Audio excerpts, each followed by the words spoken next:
Andrew, on the foreign policy front, I just want to make one comment on foreign policy. The number one foreign policy goal of this administration, articulated by the Secretary of State, Mike Pompeo, who, by the way, Mike Pompeo is the first pro-life Secretary of State we've had since Roe v. Wade. Considering that the State Department under Hillary Clinton their top priorities was promoting and forcing other countries to adopt abortion and the whole LGBTQ agenda. That was their top priority in foreign policy. Under this administration, it's religious freedom.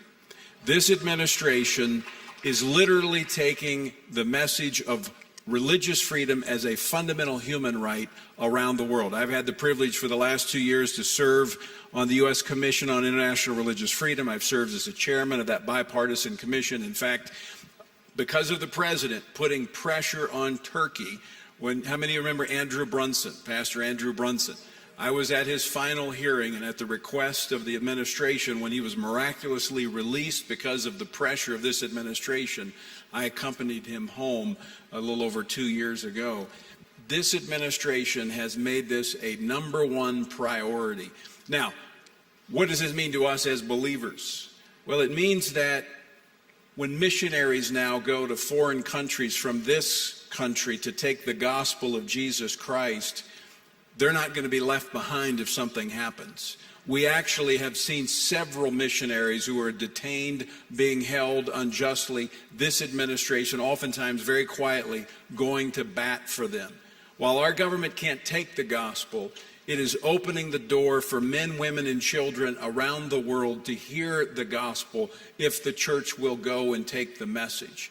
This is a tremendous opportunity under the policies of this administration for every human being to have the freedom of religion, the ability to choose. We can't force anyone to choose. We can't force anyone to be a Christian, but we can certainly work to ensure that they have the freedom to make that choice, and that's what this administration is doing. And there is a long list on religious freedom issues, and Andrew, if I can, we're not going to have time to cover everything tonight because I see our time is almost expired, but I want to implore you to talk about the policy accomplishments of this administration and the goals that you see in the party platforms.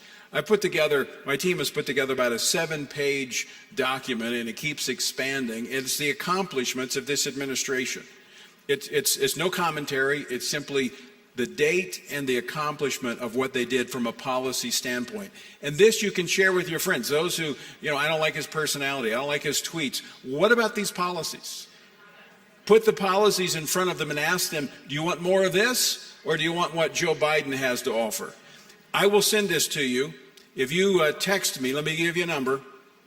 Text the word actions, that's plural, text the word actions to 51555. That's 51555, the word actions, plural.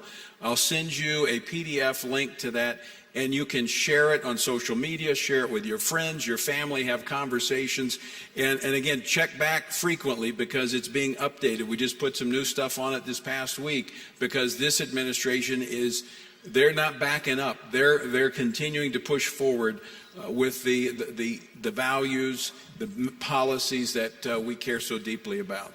Very good. And we've got to separate personality from policy. We aren't electing a person to necessarily just please everybody. But if you look at the policies of Trump, we've got to go with that. There has never been a more pro-life administration in my life than the current administration. Absolutely.